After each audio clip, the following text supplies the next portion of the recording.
ഞാൻ പച്ചക്കറി കടയിൽ നിന്ന് വന്നതാ. ഇന്ന് പച്ചക്കറി ഇറക്കിയോ? ആ, പച്ചക്കറി എത്തിച്ചിട്ടുണ്ട്. ആ, ഇത് ഇന്നലത്തെ ബില്ല. ടോട്ടൽ 30,000 രൂപ. തലേ ദിവസത്തെ ക്യാഷ് പിറ്റേന്ന് തരാമെന്ന് പറഞ്ഞിരുന്നു. അതാ എഗ്രിമെന്റ്. ക്യാഷ് മേഡോ തരുന്നേ? എന്നാ മാഡത്തിനെ വിളിക്കൂ. മേഡം ദാ പച്ചക്കറി കടക്കാരൻ വന്നിട്ടുണ്ട്.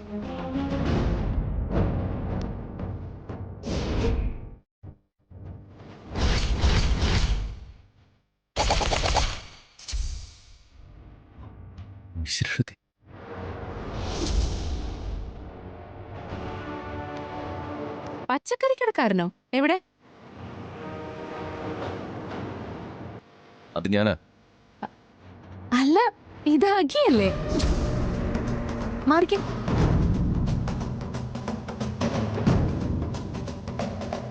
പച്ചക്കറി സപ്ലൈ ചെയ്തതിന്റെ ക്യാഷ് വാങ്ങാൻ വന്നതാ.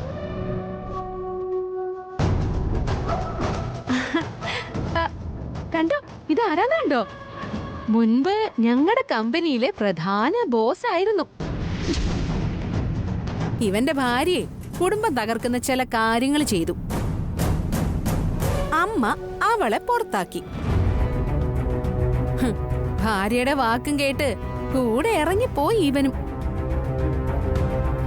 കോട്ടും ടൈയും ഒക്കെ കെട്ടി കാറില് അടിച്ചു പൊളിച്ച് നടന്നിരുന്ന ഇവനിപ്പോ കണ്ടില്ലേ, പച്ചക്കറി വിതരണം.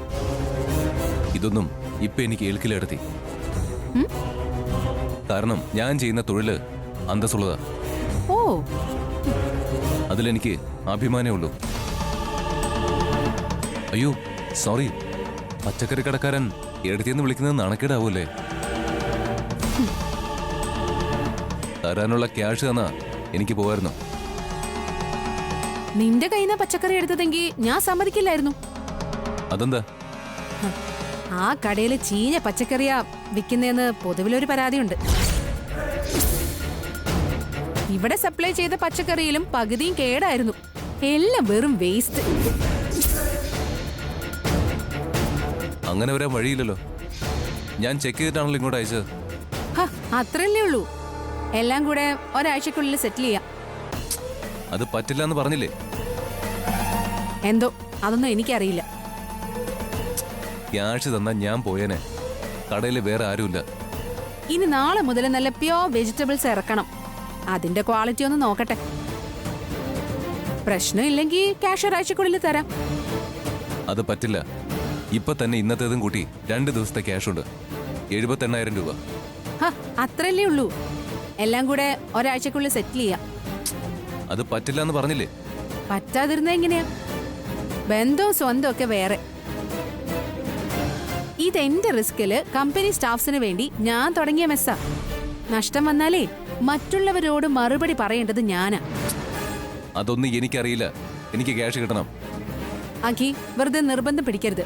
പോയെ വേഗം സ്ഥലം കാലിയാക്കിക്കേ. ആ ക്യാഷ് ഇല്ലാതെ എനിക്ക് പോവാൻ പറ്റില്ല.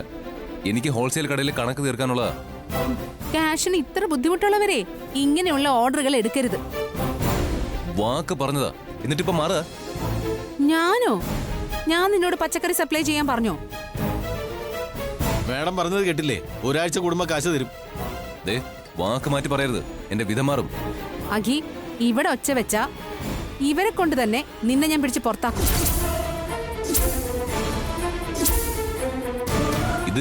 ഇത് ചതിയാണ്. നിനക്ക് എങ്ങനെ വേണമെങ്കിലും വ്യാഖ്യാനിക്കാം. നീ പോയെ. നാളെ ഇവിടെ പച്ചക്കറി സപ്ലൈ ചെയ്യാനുള്ള ഏർപ്പാട് ചെയ്യും. ഹലോ ഐശ്വര്യ,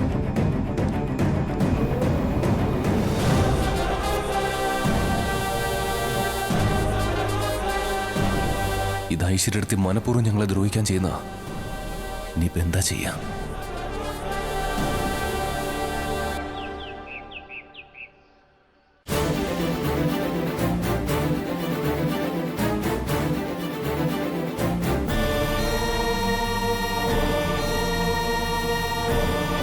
ഇവന്റെ ഭാര്യയെ കുടുംബം തകർക്കുന്ന ചില കാര്യങ്ങൾ ചെയ്തു. അമ്മ അവളെ പുറത്താക്കി. ഭാര്യയുടെ വാക്കും കേട്ട് കൂടെ ഇറങ്ങിപ്പോയി ഇവനും.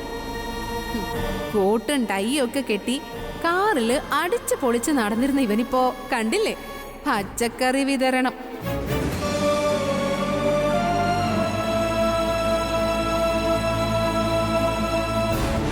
എന്താ വയ്യാണ്ടിരിക്കുന്നേ?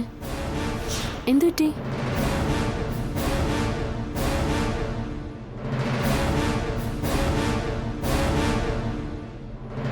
താൻ പറഞ്ഞതാ ഒടുവിൽ സത്യയെ. ബൾക്കായി നമ്മൾ കൊടുത്ത ആ പച്ചക്കറിയുടെ ക്യാഷ് ഇനി കിട്ടില്ല. ക്യാഷ് കിട്ടില്ലേ? എന്താ സാർ ഈ പറയുന്നത്? എനിക്ക് മനസ്സിലായില്ല. ഐശ്വര്യടുത്തി മനഃപൂർവ്വം നമ്മളെ ചതിച്ചതാണെന്നാ തോന്നുന്നത്. ഐശ്വര്യടുത്തിയോ? അതെ, പച്ചക്കറി ബൾക്കായി ഓർഡർ ചെയ്ത ആളെ നമ്മുടെ കടയിലേക്ക് ഐശ്വര്യടുത്തി പറഞ്ഞു വിട്ടതാ. ഐശ്വര്യടുത്തിയുടെ പുതിയ പരിഷ്കാരമാണെന്ന് തോന്നുന്നു.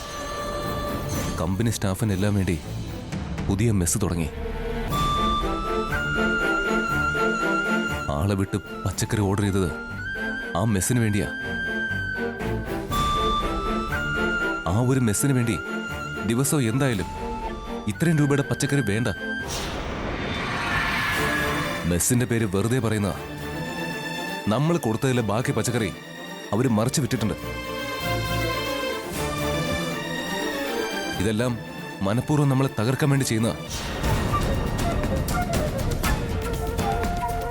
ഇപ്പൊ തന്നെ അറിഞ്ഞത് ഭാഗ്യം. ക്യാഷ് ചോദിക്കാൻ ചെന്ന് എന്നെ മെസ്സിലെ സ്റ്റാഫുകളുടെ എല്ലാം മുന്നിൽ വെച്ച് ഐശ്വര്യടുത്ത് ഇനി ആക്ഷേപിക്കാനായിട്ട് ഒന്നുമില്ല. എന്നിട്ട് തരാനുള്ള ക്യാഷ് തന്നില്ലേ? ഇപ്പൊ നിർബന്ധമായിട്ട് അവര് പറയുക പച്ചക്കറി എന്ന് സപ്ലൈ ചെയ്യണം, മാസത്തിൽ ഒരിക്കലും പേയ്മെന്റ് ഉള്ളൂന്ന്. ഇതുവരെ കൊടുത്ത പച്ചക്കറിയില് പകുതിയിൽ കൂടുതലും ചീഞ്ഞതാണെന്നും അതിന്റെ പേയ്മെന്റും കുറയ്ക്കുമെന്ന്. ഹോൾസെയിൽ കടയിൽ നിന്നും കടമായിട്ട് അവർ പച്ചക്കറി എല്ലാം തന്നത്. 2 ദിവസത്തിലൊരിക്കൽ കണക്ക് തീർക്കണമെന്നാ അവരുടെ എഗ്രിമെന്റ്. ഇനി ഈ രൂപ കിട്ടാതെ അവരോട് എന്ത് പറയണമെന്നറിയില്ല. ക്യാഷ് കിട്ടിയില്ലെങ്കിൽ അവരടങ്ങിയിരിക്കില്ല. നേരെ നമ്മുടെ കടയിലേക്ക് വരും. അവരെല്ലാം ഒരു പ്രത്യേക ടൈപ്പ് ആൾക്കാരാ. ആകെ നാണക്കേടാവും. ഐശ്വര്യടുത്തി മനഃപൂർവ്വം ദ്രോഹിക്കാൻ വേണ്ടി ശ്രമിക്കുക. ഇതങ്ങനെ വിടാൻ പറ്റില്ലല്ലോ. ചോദിച്ചാ തരില്ല. അത് സാറ് ചോദിച്ചാ ഞാനും കൂടെ വരാം. നമുക്ക് ആ ക്യാഷ് മേടിച്ചെടുക്കാം. അതും ഇത്രയും സ്റ്റാഫിന്റെ മുന്നിൽ വെച്ച് ഐശ്വര്യടുത്തി ആക്ഷേപിക്കും. അത് നാണക്കേടാ. സർ, അങ്ങനെ ചിന്തിച്ച് വെറുതെ ഇരുന്ന പറ്റില്ല. ഇത് അവര് നമ്മുടെ ഉള്ള ജീവിതമാർഗം തകർക്കാൻ വേണ്ടി മനഃപൂർവ്വം ചെയ്യുന്നതാ. അപ്പോ നമുക്കത് മേടിച്ചെടുത്തേ പറ്റൂ. ശമയം, പ്രശ്നം വേണ്ട. നാണക്കേടാ. ഒന്നുമില്ലെന്നേ, ഞാൻ ഏറ്റു. നമുക്ക് നാളെ രാവിലെ തന്നെ മെസ്സിൽ പോണം. ഐശ്വര്യടുത്തെ കണ്ട് ക്യാഷും മേടിക്കണം. അല്ല ശമ, അത് വേണോ? ഒന്നുമില്ല സർ. സാറ് സമാധാനായിരിക്കെ. എല്ലാം ഞാൻ ഏറ്റു. സർ, വേറൊന്നും സാർ ചിന്തിക്കേണ്ട. അതെനിക്ക് വിട്ടേക്ക്.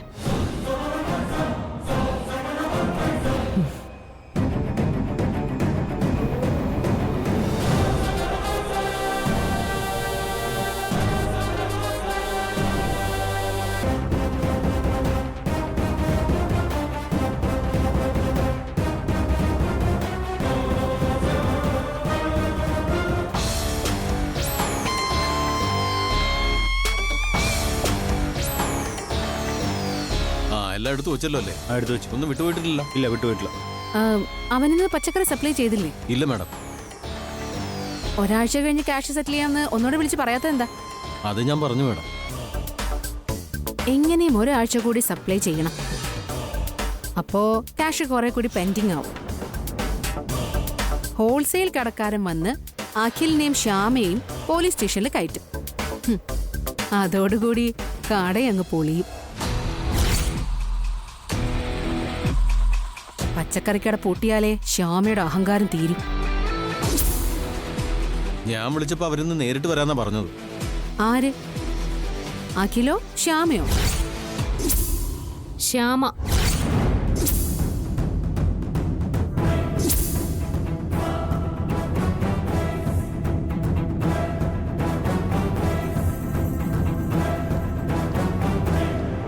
രണ്ട് ദിവസം പച്ചക്കറി സപ്ലൈ ചെയ്ത വകയിൽ രൂപ 78,000 ഇപ്പൊ കിട്ടണം. ഇല്ലെങ്കിലോ? പച്ചക്കറി സപ്ലൈ ചെയ്യാൻ അറിയാമെങ്കിൽ ആ ക്യാഷും മേടിച്ചിട്ടേ ഞാൻ പോവൂ. ഞാനും നീയുമായിട്ട് അതിന് പച്ചക്കറി ഇടപാടൊന്നും ഇല്ലല്ലോ. എടുത്തി വെറുതെ വിഷയം മാറ്റണ്ട. ഐഡിയ എല്ലാം ഞാൻ കേട്ടു. അങ്ങനെ ഞങ്ങളെ ജയിലിൽ കയറ്റാനൊന്നും പോകുന്നില്ല. തന്ന പച്ചക്കറിയുടെ ക്യാഷ് കിട്ടണം. അന്ന് അഖിയോട് ഞാൻ പറഞ്ഞതാ, പകുതി പച്ചക്കറിയും കേടായിരുന്നു, ഉപയോഗിക്കാൻ പറ്റിയില്ല. അങ്ങനെ സംഭവിച്ചിരുന്നെങ്കിലേ അപ്പോ ഞങ്ങളെ വിളിക്കണമായിരുന്നു. ദിവസങ്ങൾ കഴിഞ്ഞിട്ടല്ല എടുത്തി പരാതി പറയേണ്ടത്. എനിക്കേ ആവശ്യമില്ലാതെ വർത്താനം പറഞ്ഞു നിൽക്കാൻ സമയമില്ല. ഞാൻ പച്ചക്കറി കടയൊന്നും അല്ല നടത്തുന്നത്, വലിയൊരു കമ്പനിയുടെ ചാർജുള്ള ആളാ. പച്ചക്കറിക്കാർക്കും തിരക്കും പ്രശ്നങ്ങളൊക്കെ ഉണ്ടായിരുത്തി. അവരും മനുഷ്യരാ. ഓ പിന്നെ മീറ്റിംഗും ബിസിനസ് ടൂറും ഒക്കെ നടത്തല്ലേ പച്ചക്കറി കടക്കാര്. ഇങ്ങനെ വലിയ മീറ്റിംഗ് ഒന്നും നടക്കുന്നില്ലെങ്കിലും അവരും സമൂഹത്തില് മാന്യമായിട്ട് ജീവിക്കുന്നവരാ. അത് വലിയ കാര്യം തന്നെയാ. പിന്നെ ആരെ ഇങ്ങനെ കണ്ണിച്ചോരയില്ലാതെ ചതിക്കയില്ല. അല്ലെങ്കിൽ ചോദിക്കേ, ദേ നിൽക്കുന്നു, ഇവര് ഈ മെസ്സിൽ മാന്യമായിട്ട് ജോലി ചെയ്യുന്നവരാ. ഇവര് പറയട്ടെ. ചേച്ചി പറഞ്ഞത് ശരിയാ, പൈസ കുറച്ച് കുറവാന്നേ ഉള്ളൂ. ഞങ്ങളൊക്കെ അന്തസ്സായിട്ട് ജീവിക്കുന്നവരാ. ദേ നിങ്ങക്ക് ഞാനാ ശമ്പളം തരുന്നേ, ഇവളല്ല. അതുകൊണ്ട് സത്യം പറയാൻ പാടില്ല. ദേ എന്റെ ശമ്പളം പറ്റുന്നവര് എനിക്കെതിരെ വിരൽ ചൂണ്ടിയാ വെച്ചേക്കില്ല ഞാൻ. ആ കാലമൊക്കെ പോയി മേഡം. ആരും ആരെയും ഒന്നും ചെയ്യാൻ പോകുന്നില്ല. ആ അതാണ്. അങ്ങനെ പറഞ്ഞു കൊടുക്ക്.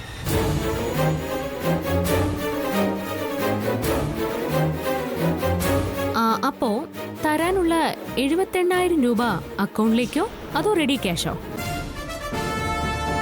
അല്ല വേഗം പറയൂ, ആ രൂപ എങ്ങനെയാ തരുന്നേ? ആ കൊണ്ടുവന്ന പച്ചക്കറിക്കൊന്നും ഒരു കേടുമില്ലായിരുന്നു. വെറുതെ പാവങ്ങളെ പറ്റിക്കാതെ രൂപ കൊടുക്കും മേഡം. ആ കാശങ്ങ് കൊടുത്തേക്ക് മേഡം. ദേ പച്ചക്കറി കടയിൽ നല്ല തിരക്കാ, എനിക്ക് പോണം. ഞാൻ അക്കൗണ്ടിലേക്ക് ട്രാൻസ്ഫർ ചെയ്യാം.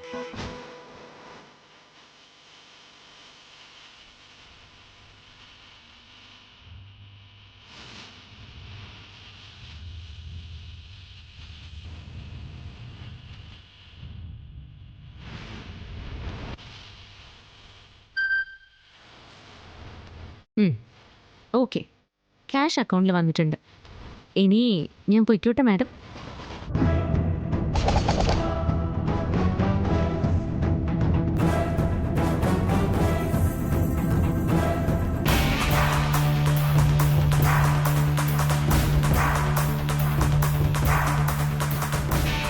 നീ ഇവരുടെ മുമ്പിൽ വെച്ച് എന്നെ നാണം കെടുത്തി. ഇതിന് പകരം ഞാൻ ചെയ്തിരിക്കും, തീർച്ച. തവദാസോഹം തവദാസോഹം തവദാസോഹം ദാശരഥേ തവദാസോഹം ദാശരഥേ. ഭഗവാനെ കാത്തോളമേ. ആ വാസുദേവനോടൊരു പ്രത്യേക കാര്യം പറയാനുണ്ട്. എന്താ പ്രസിഡന്റ്? വാസുദേവനെ അറിയാലോ, ഇന്ന് രാത്രി ഒരു പ്രത്യേക പൂജയാ. കൃഷ്ണൻ സർവാഭരണ വിഭൂഷിതനാകും. ഇന്ന് ശ്രീകോവിലിൽ വാസുദേവന്റെ പ്രത്യേക ശ്രദ്ധ ഉണ്ടാവണം. തിരുവാഭരണമാ കൃഷ്ണന് ചാർത്തിയിരിക്കുന്നത്. വാസുദേവനെ ഞങ്ങൾക്ക് വിശ്വാസമുള്ളൂ.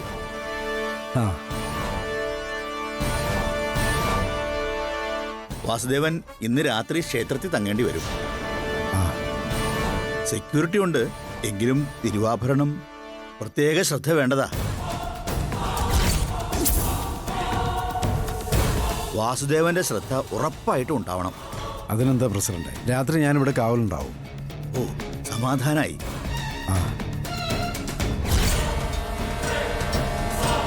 പുറത്ത് സെക്യൂരിറ്റി ഉണ്ട്, അല്ലാതെ മറ്റാരെങ്കിലും കൂടി നിർത്തണോ? ഏയ് വേണ്ട പ്രസിഡന്റ്, ഞാൻ നിന്നോളാം. മറ്റാരും വേണ്ട. എന്നാ ശരി.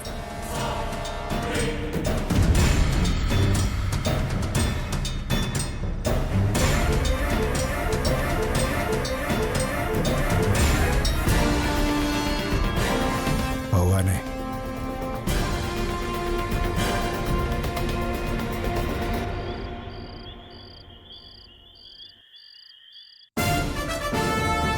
സത്യത്തിൽ ശ്യാമ ഇങ്ങനെ പെരുമാറുമെന്ന് ഐശ്വര്യ അടുത്ത് സ്വപ്നത്തിൽ പോലും വിചാരിച്ചിട്ടുണ്ടാവില്ല.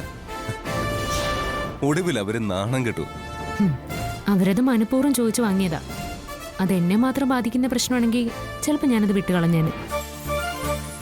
പക്ഷേ ഈ കുടുംബത്തിന് വേണ്ടി ഇങ്ങനെ കഷ്ടപ്പെടുന്ന അഖിൽ സാറിനെ ഇനിയും ദ്രോഹിക്കാന്ന് പറഞ്ഞാൽ എനിക്കത് സഹിക്കില്ല. അതാ. സമയം ഇത്ര ആയല്ലോ മോളെ. വാസുവേട്ടൻ ഇതുവരെ വന്നില്ലല്ലോ. മോൾ അച്ഛനെ ഒന്ന് വിളിച്ചു നോക്കി, എന്താ കാര്യം അറിയാലോ. ശരിയാ, അച്ഛൻ അങ്ങനെ വൈകുന്നില്ലല്ലോ. വിളിച്ചോ.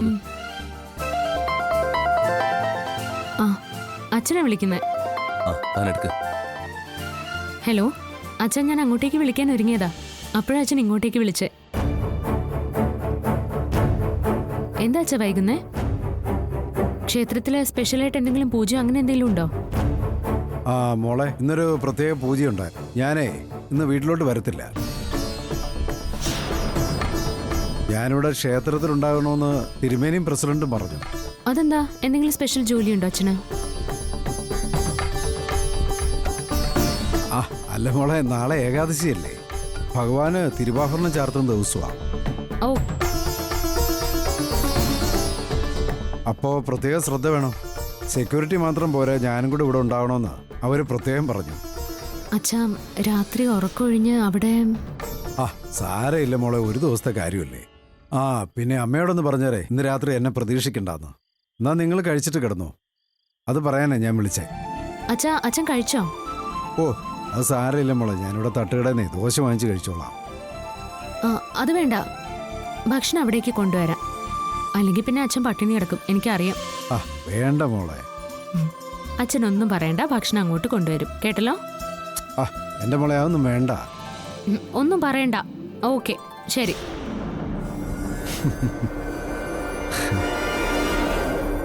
എന്താ മോളെ, അച്ഛൻ ഇന്ന് വരില്ലേ? വരാൻ പറ്റില്ല അമ്മേ. കണ്ണന് തിരുവാഭരണം ചാർത്തുന്ന ദിവസമല്ലേ. അങ്ങനെയുള്ള ദിവസങ്ങളിൽ അച്ഛൻ അവിടെ ഉണ്ടാവണമെന്ന് തിരുമേനിക്ക് നിർബന്ധം. അവർക്ക് അച്ഛനെ വിശ്വാസമുള്ളൂ, അതാ. അമ്മ അച്ഛന് കൊടുക്കാനുള്ള ഭക്ഷണം എടുത്തു വെക്കുക. ഞാൻ അപ്പൂനെയും കൂട്ടി കൊണ്ടു കൊടുത്തിട്ട് വരാം. ഏയ് അത് വേണ്ട, അപ്പു പഠിക്കല്ലേ. അച്ഛന് ഭക്ഷണം ഞാൻ കൊണ്ടു കൊടുത്തോളാം. അയ്യോ സാർ, അതൊരു ബുദ്ധിമുട്ടാ. എന്ത് ബുദ്ധിമുട്ട്? അമ്മേ, അച്ഛനുള്ള ഭക്ഷണം എടുത്തു വെക്കാമേ. ചെല്ലേ. ശരി മോനെ. സാർ, ഞാൻ അപ്പൂനെയും കൂട്ടിക്കൊണ്ട് കൊടുക്കാന്നേ. സാരമില്ല, ഞാൻ കൊടുത്തോളാന്നേ.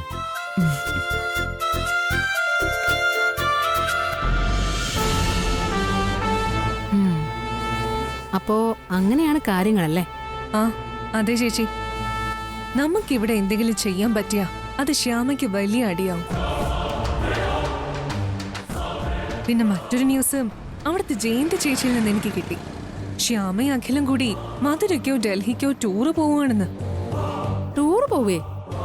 അതിനുള്ള ക്യാഷൊക്കെ അവർക്കുണ്ടോ? ആ എങ്ങനെയെങ്കിലും സംഘടിപ്പിച്ച് കാണും. ഇവിടെ ഐശ്വര്യേച്ചിയെ പരാജയപ്പെടുത്തിയിട്ടും അവര് രണ്ടാളും അടിച്ചു പൊളിച്ച ടൂറ് പോവുക. ഞാൻ അറിഞ്ഞു അന്ന് മെസ്സിൽ വന്ന ചേച്ചിയെ വരച്ച വരയിൽ നിർത്തി ശ്യാമ ക്യാഷ് വാങ്ങിക്കൊണ്ടുപോയെന്ന്. അത് പിന്നെ വിസ്മയ പറയും പോലെ അവളുടെ അത്രയും എനിക്ക് തരം താഴാൻ പറ്റുമോ? അതില്ല, പക്ഷെ വലിയ സെലിബ്രിറ്റിയൊക്കെ ആയിരുന്ന ഐശ്വര്യേച്ചിക്കും ഇത് വലിയ നാണക്കേടല്ലേ? സെലിബ്രിറ്റി ആയിരുന്നു എന്നല്ല, ഇപ്പോഴും ആണ്. അയ്യോ സോറി, അത് ശരിയാ. എന്റെ മെസ്സിലെ സ്റ്റാഫിന്റെ മുമ്പിലാ അവള് പ്രകടനം എല്ലാം നടത്തിയ. ഒടുവിൽ ശ്യാമയുടെ പെർഫോമൻസ് കണ്ട് അവരെല്ലാരും ശ്യാമയ്ക്ക് വേണ്ടി കൈയടിച്ചെന്ന് കേട്ടല്ലോ. അത് പിന്നെ അത് ശരിയാ, അവളെ പോലെ കൾച്ചർ ഇല്ലാത്ത കൂട്ടരല്ലേ, അപ്പോ അവൾക്ക് കൈയടിക്കും. ഇതിന് പകരം ചെയ്തില്ലെങ്കിൽ ഐശ്വര്യേച്ചി എങ്ങനെയാ അവളുടെ മുന്നിൽ തലയുയർത്തി നിൽക്കുന്നേ? അത് വേണം ചേച്ചി. എനിക്ക് ഐശ്വര്യേച്ചി അത്രയ്ക്ക് ബഹുമാനോ, അത്രയ്ക്ക് ഇഷ്ടോ. ഐശ്വര്യേച്ചിക്ക് അറിയോ, ആ ശ്യാമയ്ക്ക് ഏറ്റവും ഇഷ്ടം അവളുടെ അച്ഛനെയാ. അയാൾക്ക് എന്തേലും പ്രശ്നം വന്നാ അതോടെ ശ്യാമയുടെ ചാട്ടം നിൽക്കും.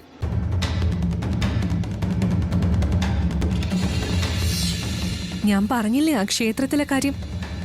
നമുക്ക് ആ വാസുദേവനെതിരെ എന്തെങ്കിലും ചെയ്യാൻ പറ്റിയ അവസരം ഇന്ന്.